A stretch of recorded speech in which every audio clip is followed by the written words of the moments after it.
Bonsoir et bienvenue dans cette nouvelle vidéo où on parlera de tout et de rien, bien sûr de l'actualité footballistique. Il y a quand même pas mal de choses à dire. Bon, c'est vrai que ces derniers temps, j'ai pas été très régulier sur cette chaîne, bon, parce que bon, il n'y avait pas non plus grand-chose, hein, les gars, c'est la trêve internationale, donc voilà, donc comme vous pouvez le constater, donc il n'y avait pas non plus grand-chose à dire. Mais voilà, donc on va parler un peu de tout, voilà, donc du mercato, de la trêve internationale, de certains joueurs, de la Ligue des Champions qui arrive, les matchs de club qui vont reprendre. Donc on va parler de tout ça, on va même parler de Mbappé, du capitaine, du capitana, de l'équipe de France, un peu de tout ça, quoi. Donc on va commencer par, vu que c'est la trêve internationale, on va commencer par ça. Bah, Erling Haaland, je vais commencer par lui, il est incroyable ce mec. Même si ces derniers temps, c'était pas non plus une période incroyable pour lui, et bah le mec, d'un seul coup, le mec il revient, il te met des triplés, des quadruplés comme ça, normal. Mais de toute façon, c'est tout Erling Haaland, ça. Donc, monsieur Mbappé devrait en prendre exemple, mais bon, de toute façon, je comprends pas Mbappé. Par contre, bon, franchement, Mbappé, c'est le meilleur, franchement, il faut le dire, les gars. Mbappé, c'est le meilleur. C'est le meilleur. Médiatiquement, c'est incroyable ce qu'il est devenu, ce mec. C'est incroyable ce qu'il est devenu médiatiquement. C'est le plus fort vraiment dans ce domaine-là. En tout cas, dans cette génération, sur sa génération, vraiment, vraiment, il a des années-lumière des autres. Hein, niveau marketing, niveau médiatique, c'est incroyable. Il a rien à envier au Messi, au Ronaldo. Hein. Il est à peu près, même je pense qu'il est même en avance par rapport à eux au même âge. Mais c'est tout ce qu'il a, ce mec-là. À part ça, franchement, qu'est-ce qu'il a? Des buts en finale de Coupe du Monde. Mais c'est très peu en 8 ans, ça. C'est très peu en 8 ans. Ça va faire 8 ans là bientôt. Ça va faire même 9 ans, la neuvième année, les gars. Donc, ouais, non, c'est très peu, c'est très insuffisant. Mais bon, c'est pas grave, c'est le meilleur joueur du monde. C'est pas grave, c'est le meilleur joueur du monde, hein, c'est le meilleur joueur du monde. Le mec, ça fait deux trêves internationales qui vient pas. C'est toujours lui le capitaine, c'est incroyable. Il y a qu'avec lui que tu vois ça. C'est un autre joueur, le brassard de capitaine, c'est bon, c'était fini pour lui, quoi. C'est terrible, ce mec-là. Et de toute façon, qu'est-ce que vous voulez qu'on dise de ce mec-là? Il n'y a pas grand-chose à dire de ce mec-là. À suivre dans les prochains jours, dans les prochaines semaines. Je pense qu'il y aura de quoi se divertir. Donc je reviens sur Erling Haaland, le mec, c'est incroyable. Je vais me répéter pour la 25 millième fois, 50 millième fois, etc., etc. Ce mec, le ratio de buts par match qu'il a, c'est monstrueux, c'est incroyable. Statistiquement, ce mec, c'est le meilleur de sa génération. C'est le meilleur joueur du monde. Statistiquement, attention, statistiquement, c'est incroyable. Que ce soit avec le RB Salzbourg, que ce soit avec le Borussia Dortmund, que ce soit avec Manchester City, avec la Norvège, avec tout ça. Le mec, non, mais il a même plus de buts que de matchs, le mec, c'est incroyable. Et bon, bah, d'après certaines sources, hein, là, il discute d'une prolongation de contrat avec Manchester City, c'est bon signe.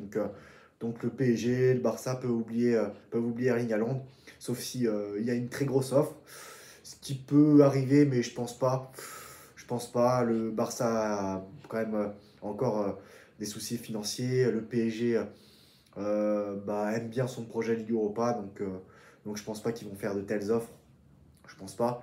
Après, on sait jamais dans le football, hein, on sait que le PSG a fait une très grosse offre pour Lamine Yamal, une offre de 205, avoisinant les 240 millions d'euros, 250 millions d'euros l'été dernier, donc tout peut arriver dans le football. Mais je vois pas. Peut-être, c'est possible, hein, entre les Saoudiens et les Qataris, un transfert, si le prix est très élevé. Mais je pense pas, quand même comme ça, je pense pas. On sait que les Bernardo Silva et tout, ça ne s'est pas fait. Donc, à part les clauses libératoires, je vois pas comment peuvent se faire des transactions entre ces deux clubs. Et du coup, ça sent pas bon pour le PSG. Donc, il reste que Gyökeres qui a encore une fois ce soir a marqué un quadruplé. D'accord, c'est vrai que c'est qu'une équipe de merde, une petite équipe de merde, l'Azerbaïdjan, on s'en fout de cette équipe de merde, d'accord. Mais le mec, quand même, il marque des buts incroyables contre Manchester City, des triplés, tout ça, statistiquement, ce mec est incroyable. Je sais même pas, il a presque 60 buts en 2024, c'est le meilleur buteur de l'année 2024, c'est le meilleur buteur de cette saison en 2024, il est incroyable ce mec. Et voilà, que ce soit le PSG, le Barça et sans doute quelques clubs de première ligue, bah, ils vont tout faire pour se l'arracher, ce joueur-là. Mais franchement, le club qui va le prendre là, il va se mettre bien parce que là, maintenant, Gyökeres, il a la recette pour marquer des buts, ça y est. Hein. Gyökeres, il a la recette maintenant, il sait. D'accord, il a explosé tard, mais Mohamed Salah, Sadio Mané, Roberto Firmino, etc., etc., voilà, j'en passe, ont explosé tard, très tard. Donc, ça veut rien dire. Hein. Là, c'est bon, le mec, il est lancé. Là, voilà, moi, on parle de Mohamed Salah il fait une saison incroyable. Et Liverpool, vraiment, est devenu une machine de guerre. Et pour moi, Liverpool, là, cette saison, premier de Première Ligue, premier de Ligue des Champions, est très bien parti pour faire une saison de fou furieux. 5 points d'avance en Première Ligue, derrière les Manchester City. D'ailleurs, en parlant de Manchester City, encore une fois, Pep Guardiola qui va prolonger, je pense, ça y est. Prolongation de contrat, donc...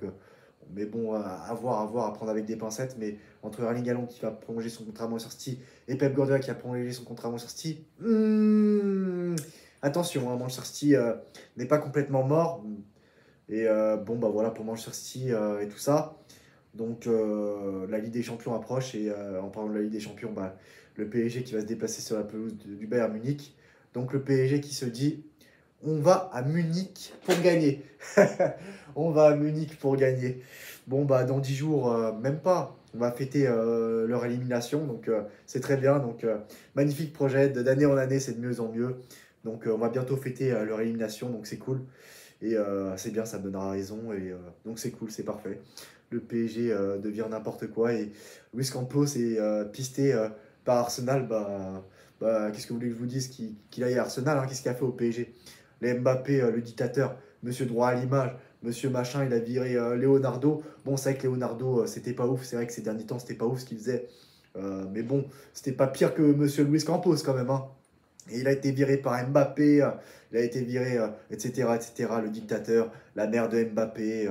D'accord, c'est vrai que Mbappé n'est pas franchement à 100% responsable de ce qui s'est passé ces derniers temps avec le PSG, avec l'équipe de France, avec le Real Madrid, car c'est vrai qu'il s'est fait influencer par sa mère, par son entourage, par son avocate, etc., etc., et que Mbappé, de toute façon, maintenant c'est terminé, ce n'est plus un joueur de football, et voilà, donc on va fêter sa fin à lui aussi très prochainement. Mais dans un premier temps, on va fêter l'élimination du PSG, donc c'est cool. Donc rendez-vous dans 10 jours autour d'une bouteille de bière à travers une vidéo, donc ça va être sympa. Et donc ça va être sympa. En plus, à Munich, on boit beaucoup de bière. Franchement, voilà, donc bon, c'est pas le sujet de la vidéo. La bière est bonne là-bas, hein. Très bonne bière. La meilleure bière du monde, c'est là-bas, en pression. Bon, je m'arrête là. Voilà, bah, le PSG, bah, il y a beaucoup de manques, hein, je l'ai dit à plusieurs reprises, que ce soit en défense, au milieu de terrain, en attaque. Et Bruno Guimaraes à lui seul ne suffira pas. Et le PSG doit tout faire pour recruter Gyökeres. Mais Monsieur Luis Enrique n'en veut pas. Monsieur Luis Enrique n'en veut pas. Et bah, tu sais quoi, Luis Enrique? Bah voilà, bah qu'est-ce que tu vas te faire défoncer encore une fois? Bah c'est tout c'est tout ce que tu dois subir. C'est tout ce que tu dois avoir. Tu dois prendre que des défaites, des lourdes défaites. Bah voilà, c'est tout ce qui doit t'arriver, mec. C'est tout ce qui doit t'arriver, mon gars. Franchement, là, fais-toi bien ouvrir le cul, là. Enfin bref, on va pas être non plus vulgaire, c'est pas le sujet de la vidéo, être vulgaire. Voilà, voilà, Luis Enrique ne veut pas de numéro 9, c'est complètement ridicule. Et j'ai la dalle, c'est bon, Ramos, lui, tu peux le garder, Ramos, tu peux le garder. Mais j'ai la dalle, lui, c'est bon. Lui, c'est au revoir. Parce que c'est vrai que Ramos, depuis qu'il est arrivé au PSG, bon, il y a eu beaucoup de complications entre sa maladie et tout ça, le virus et maintenant la blessure. Lui, c'est bon. Lui est plus intéressant que Kolo Muani, j'ai la dalle. Et Ramos, tu peux le garder. Mais c'est trop léger, il te faut un numéro 9 digne de ce nom. Et Haaland, c'est mort. Bah, putain, mais mets l'oseille sur Gyökeres et puis basta, quoi. Et voilà, c'est tout. Et donc voilà, l'équipe de France n'a pas vraiment besoin d'Mbappé. Quand tu vois ce qu'ils font, les résultats qu'ils font. Et Didier Deschamps, voilà, donc la Coupe du Monde 2026, va-t-il rester après la Coupe du Monde 2026? Mbappé va-t-il réintégrer l'équipe de France? Ça, c'est une bonne question. Donc voilà, c'est tout pour moi ce soir. À très bientôt, ciao!